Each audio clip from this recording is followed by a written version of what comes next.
Hello and welcome to the Learn English Lab. I'm your host, Mike, and I'm so glad you could join us for another deep dive. Today we're going to be looking at something that's universal, but expressed in incredibly diverse ways: love and relationships.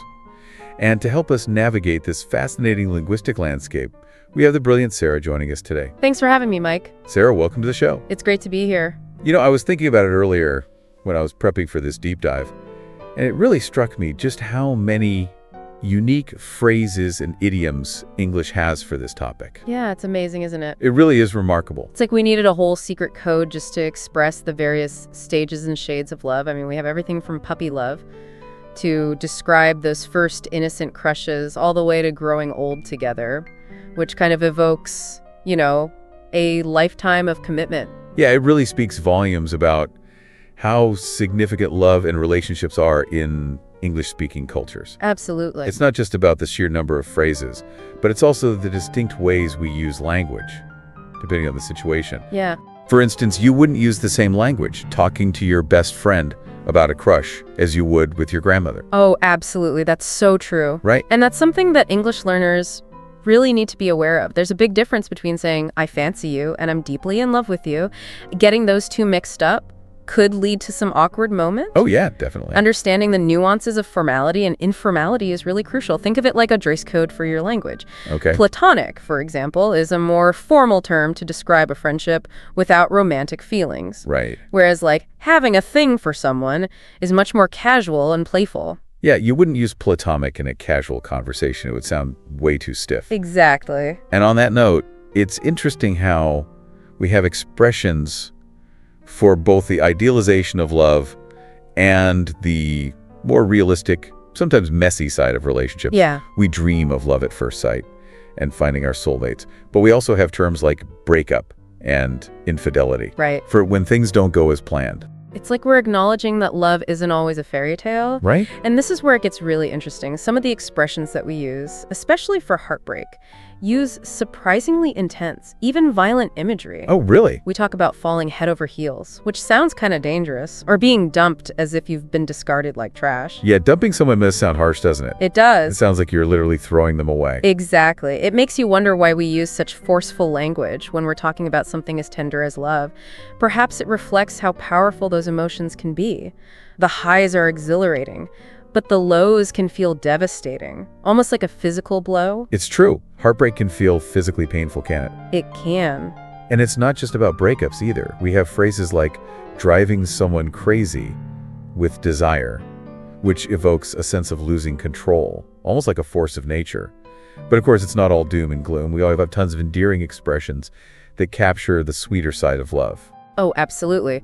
Phrases like the apple of my eye or saying that you're smitten with someone are incredibly charming. They really are. Don't you think? And they often have fascinating historical roots.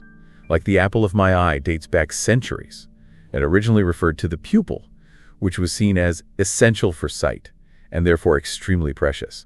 It's amazing how these expressions have evolved over time, but still retain their emotional power. It is fascinating, isn't it? And it speaks to that enduring human need to express these complex feelings of love and connection. Speaking of evolution, it's interesting how some phrases gain popularity, while others kind of fade away. You don't hear people saying courting someone as much these days.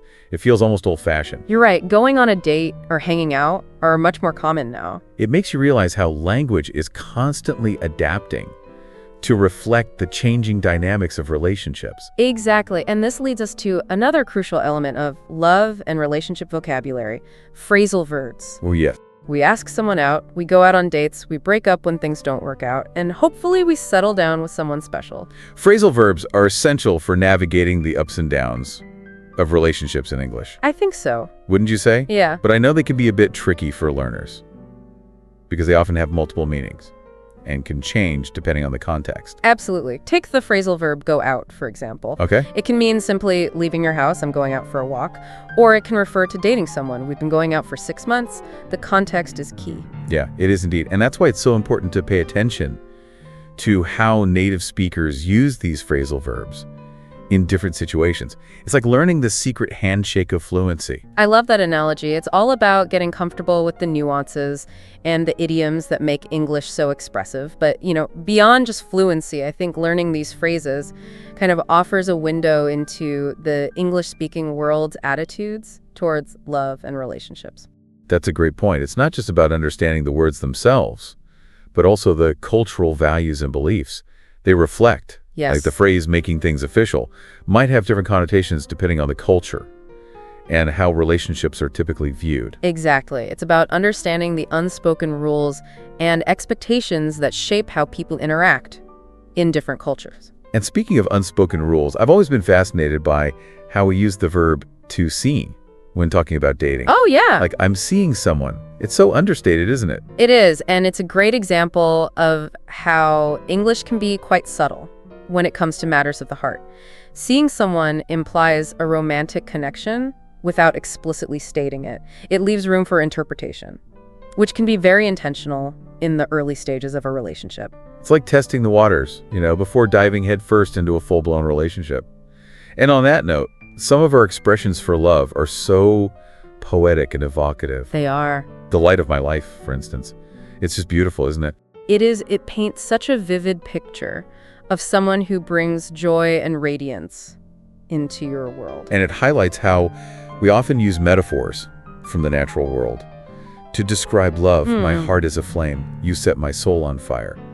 These phrases convey the intensity and passion of love, almost like an uncontrollable force. Absolutely. It's not just positive feelings either. We have phrases like carrying a torch for someone, which implies a longing, often unrequited love. Yeah. It's interesting how even in our language, we acknowledge the bittersweet aspects of love. Absolutely. Carrying a torch actually has a fascinating origin. Does it? It comes from ancient Greek mythology, where rejected lovers would literally carry torches Wow. to symbolize their unrequited love. I never knew that. It's amazing how these phrases have such deep roots in history and mythology. And speaking of history, I find it fascinating how gender roles and societal expectations have influenced the language of love. Like the phrase, a man's got to do what a man's got to do, often implies a sense of duty and responsibility, particularly in the context of relationships and providing for a family. That's a really insightful observation. It does reflect traditional gender roles, doesn't it? Yeah. And how about the phrase wearing the pants in a relationship? That one definitely evokes a sense of power dynamics and who's in control. It does, and it's interesting to think about how these phrases might be perceived differently in modern relationships, where those traditional roles are being challenged and redefined. Speaking of challenges, some phrases highlight the humorous side of relationships. Oh, for sure. You drive me crazy. Can be endearing or exasperating, depending on the context. Oh, definitely. It captures that playful banter and loving exasperation that can be part of a close relationship. And it's a reminder that love doesn't always have to be serious and intense.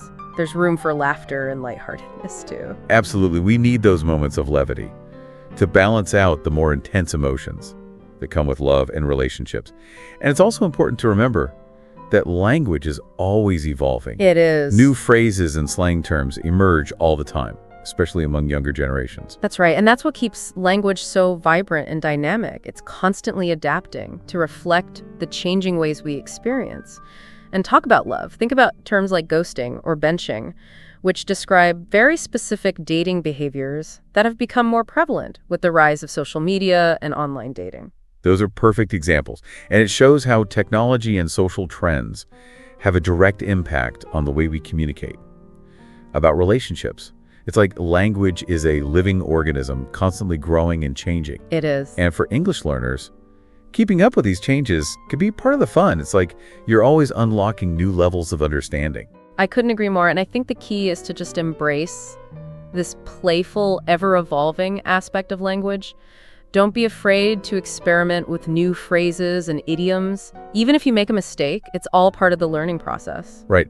And the more you immerse yourself in the culture, the more naturally these expressions will come to you. Absolutely. Watch movies, listen to music, talk to native speakers. Don't be shy about asking questions.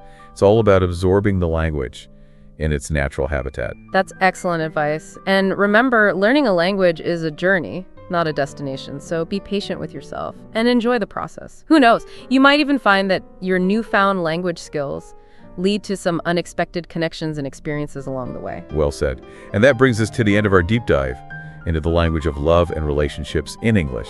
It's been an absolute pleasure exploring this fascinating topic with you. The pleasure was all mine. I always enjoy these conversations. And to all our listeners, thank you for joining us on this linguistic adventure. We hope you've gained some valuable insights and maybe even learned a few new phrases to spice up your English conversations. And don't forget to like, share, and subscribe to this YouTube channel for more deep dives into the fascinating world of language. Until next time, happy learning. It really has been a fascinating journey, hasn't it? It has. And I think what's so captivating about the language of love and relationships is that it's constantly evolving. New phrases pop up, old ones fade away. It's a reflection of how we as a society are constantly redefining what love and relationships mean to us. Absolutely, and that's what makes it so intriguing for language learners. It's not just about memorizing vocabulary, it's about understanding the cultural context, the nuances, the humor, the heartbreak, all the messy, beautiful things that make up human connection. So well said. And as we wrap up, I'm curious, what advice would you give to English learners who are feeling a bit overwhelmed by all these phrases and idioms? Any tips for making them stick? That's a great question. I'd say first and foremost, don't be afraid to make mistakes. Language learning is all about experimentation and practice. The more you use these expressions, the more comfortable you'll become. And don't just focus on memorizing definitions. Try to understand the imagery behind them, the emotions they evoke, the stories they tell. That's such great advice. It's like you're not just learning words, you're learning a whole new way of seeing the world and expressing yourself. Exactly. And remember, you don't have to learn everything at once. Okay. Start with a few phrases that resonate with you, maybe ones that relate to your own experiences with love and relationships, and then gradually expand your repertoire. I like that strategy. It's about making it personal and finding those connections that make language learning truly meaningful. Absolutely. And don't underestimate the power of context. Watch movies, listen to songs, read books, pay attention to how native speakers use these phrases in everyday conversation.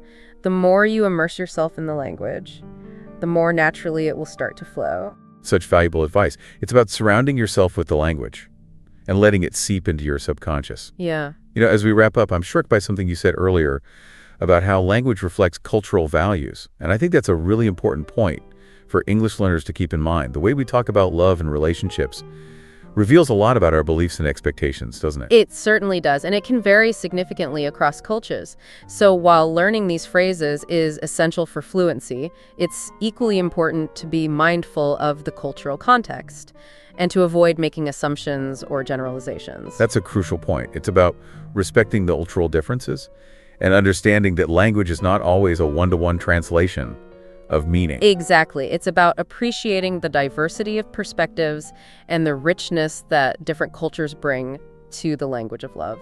Well said, Sarah. It's been an absolute delight having you on the Learn English Lab today. Thank you so much for sharing your expertise and insights. The pleasure was all mine, Mike. It's always a joy to discuss language and its intricate connection to human experience. And to all our listeners, thank you for joining us on this deep dive into the language of love and relationships in English. We hope you've enjoyed the journey and learned some valuable lessons along the way. Don't forget to share your favorite love and relationship phrases in the comments below. We'd love to hear from you. And if you enjoyed this episode, please like, share, and subscribe to our YouTube channel for more language learning adventures. Until next time, happy learning. COCPS.